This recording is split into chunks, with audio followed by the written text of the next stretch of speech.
Imagine starting a business that becomes not just successful, but truly exponential. A brand recognized everywhere. McDonald's is ranked number 11 as the most recognized brand in the world. But how exactly did a small burger stand transform into a global giant with over 40,000 locations worldwide? Was it the McDonald brothers who focused on a simple menu and speedy service? Or was it Ray Kroc, a milkshake machine salesman with vision far beyond the brothers' wildest dreams? This is not a history lesson. This is a blueprint which you can use on how to grow anything exponentially. If we were to start a brand like McDonald's today and follow their strategy, can we copy-paste their success? Where do we even begin? Here are the rules and my promise.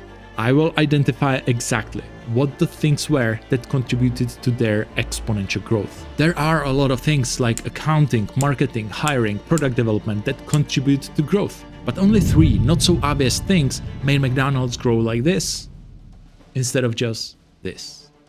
This is the story of McDonald's, a brand that started from a single restaurant to become a global symbol of the fast food industry. It all began in 1940 in bustling streets of San Bernardino, California. Here, 2 brothers, Richard and Maurice McDonald's, opened the door to their first restaurant. It wasn't just any restaurant, it was a unique barbecue place. These brothers decided to streamline their operation by focusing on a simple menu of burgers, fries, and shakes. So here's why this part of history is important. Exponential companies usually follow what I call an exponential protocol that has 3 stages. The architect phase, where the company sets the trajectory.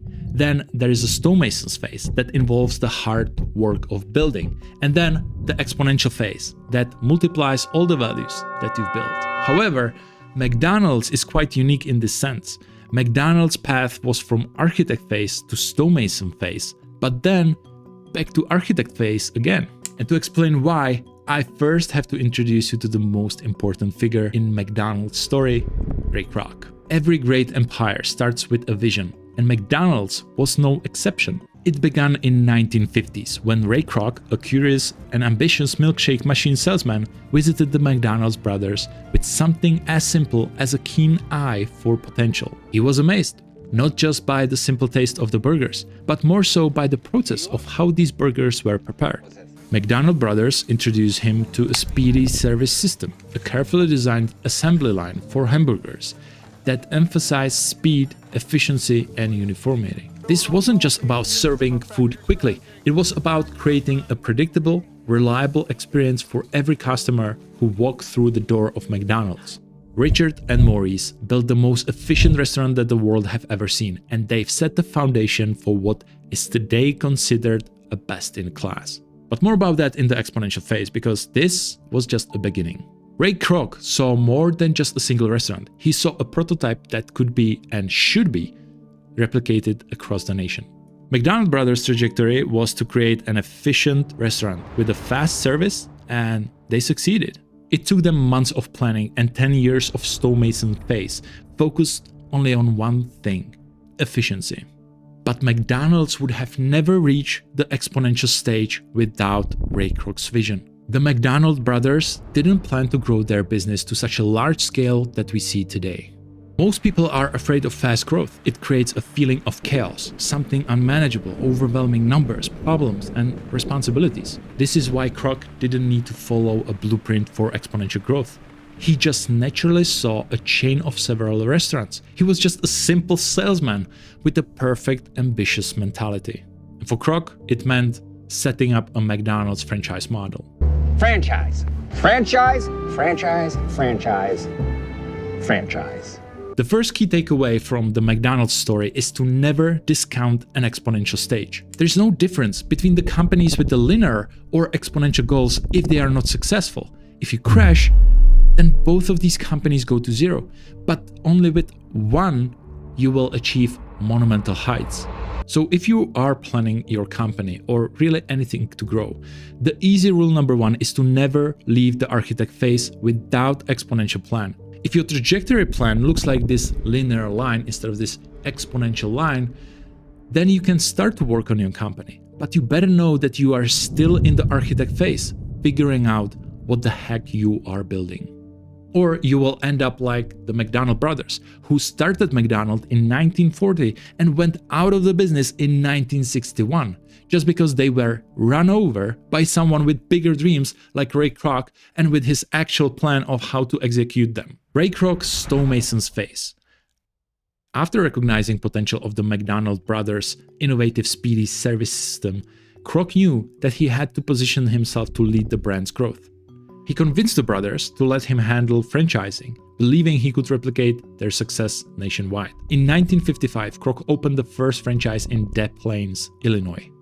McDonald brothers at the time didn't realize they had made a mistake in their business plan. They overlooked one of the most important growth opportunities within their business simply because they rushed through their architect phase. And this clip explains exactly what they overlooked. You don't seem to realize what business you're in. You're not in the burger business.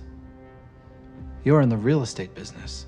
McDonald's built a real estate empire by acquiring best locations. That's it. And here is the math behind it. The business model is not just to collect 5% from franchisees every month. McDonald's buys the franchise property for $0. Because it's the franchise owner that pays the mortgage. Franchisee pay off the McDonald's real estate. And on top of that, McDonald's enjoy a 5% real estate appreciation every year for free. Ray Kroc didn't come up with this real estate angle on his own, but with his proactive approach, he was able to stumble upon the idea during the conversation with a financial consultant named Harry Sonborn. So this was the rule number 2, why McDonald's grew exponentially. They solved their problem of slow expansion. Before this idea, banks didn't love McDonald's. In the eyes of banks, McDonald's was just another risky business. But after this idea, banks loved the real estate business. For them, it's free money.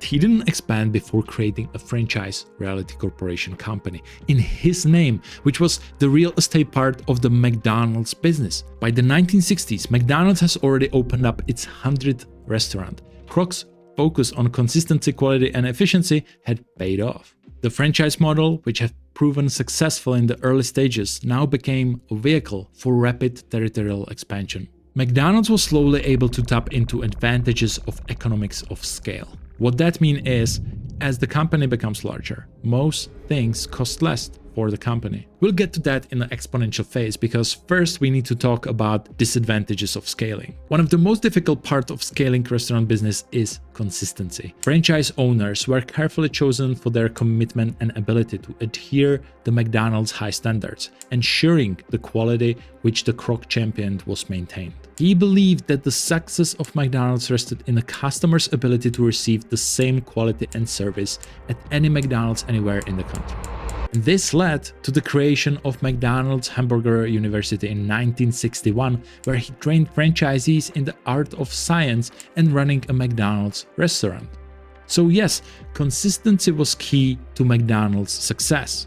But how much of an out-of-the-box idea it is? Just keep the quality of the food and service at the same level as the first location. It just seems very obvious, and it's not part of the exponential approach. And I'm not saying it wasn't easy. Restaurant businesses is one of the hardest business to expand. This was the stage when the McDonald brothers lost their McDonald's brand. They were forced to sell McDonald's to Ray Kroc for basically nothing given the rapid growth. They received $2.7 million with 228 restaurants running. Ray Kroc, by owning the real estate part of the business, was just too powerful compared to the franchise business.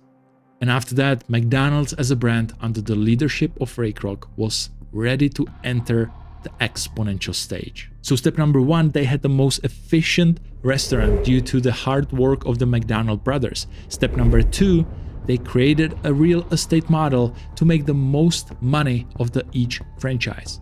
There was only one thing missing to be able to conquer the whole world: gravity. Building your brand's gravity is like creating a massive planet in the fabric of space. And in that space around the planet are customers. So what's really pulling the customers like gravity is not the flashy marketing. It's easy to get caught in the details, but they don't create this gravitational pull. The real work lies in building the intrinsic value and a core offer.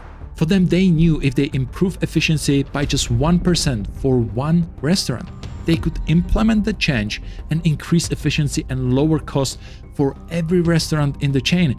Their obsession with efficiency and use of economies of size is the path to exponential growth. And so they improve their efficiency by 1% every month. First, they considered the cost of operating McDonald's restaurant. What are the three key costs of a restaurant? Well, rent or price per meter square, labor or labor price per served customer, food or cost per served customer. Speed was another crucial efficiency factor. The time it took for customer to place an order and receive their food was minimized to just a few minutes.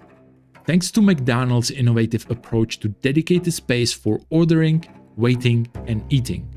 In comparison, ordering and receiving food in a traditional restaurant can take half an hour. This quick turnover meant that customers could be served in less time, increasing overall sales and customer satisfaction. To further enhance efficiency, McDonald's introduced self-service kiosks. This innovation reduced the need for staff to visit table multiple times, allowing them to focus on other tasks. Kiosks were added to streamline the ordering process, reducing waiting times and improving order accuracy. Efficiency wasn't limited to staff and processes, it extended to physical space as well. McDonald's optimized every square meter of their restaurant. Kiosks and drive-thrus were strategically placed to maximize space usage, while smaller kitchen required fewer staffs. McDonald's also adapted just-in-time inventory system. This meant they only produced food as it was ordered, reducing waste and the need for large storage areas. Simplified menus to only a few bestsellers all contributed to a leaner and more efficient operations. Think about it, they sell water mixed with Coca-Cola syrup. They sell potatoes in the form of fries. Then as a main course, layered burger that you can build like Lego. Finally, using the economies of size to negotiate the best prices for ingredients, but also for hiring practices. By hiring inexpensive labor and providing thorough training, McDonald's maintained high service standards while keeping costs low. 1% month by month, McDonald's mastering every aspect of their operation. After all of this, imagine the local restaurants. They never really stood a chance. McDonald's efficiency was unparalleled. That's when they reach the true exponential stage, the stage where big ideas take off and really start to fly. McDonald's didn't just grow, it exploded, spreading faster and adapting quicker than ever before. McDonald's reached heights that few companies ever achieve. They've built a network of over 41,000 restaurants across more than 120 countries, each reflecting the core McDonald's promise: great value for great price. From the initial check for $2.7 million to the McDonald brothers, this company grew to a valuation of nearly $200 billion, becoming a company ranked number 11th as the most recognized brand in the world. It was no longer just about opening more restaurants, it was about setting new standards for the industry. They didn't just create a gravitational field around the McDonald's brand. They reached something in the exponential stage, which I call the black hole effect. In the world of business, reaching a stage where you dominate your market in such a way, it can feel like being in the center of a black hole. Everything revolves around your gravitational pull, where the competitors find it nearly impossible to escape your influence. No one proudly eats at McDonald's, yet people do it. This is the black hole effect. Customers simply can't avoid the gravitational pull. McDonald's is on every corner. The food is just better, cheaper, faster. Maybe it's not healthier, but don't forget, most people don't care about that. And even if they do, the black hole effect sometimes pull people in McDonald's even if they care about what they eat. And how did they do it? Step number 1, with the most efficient restaurant. Step number 2, real estate franchise model. Step number 3, even more efficient restaurant benefiting from economy of size. If you are like me and you like exponential growth, you can watch the video of how 3M proved anyone can build anything with $0, or simply join the new exponential community with the info below.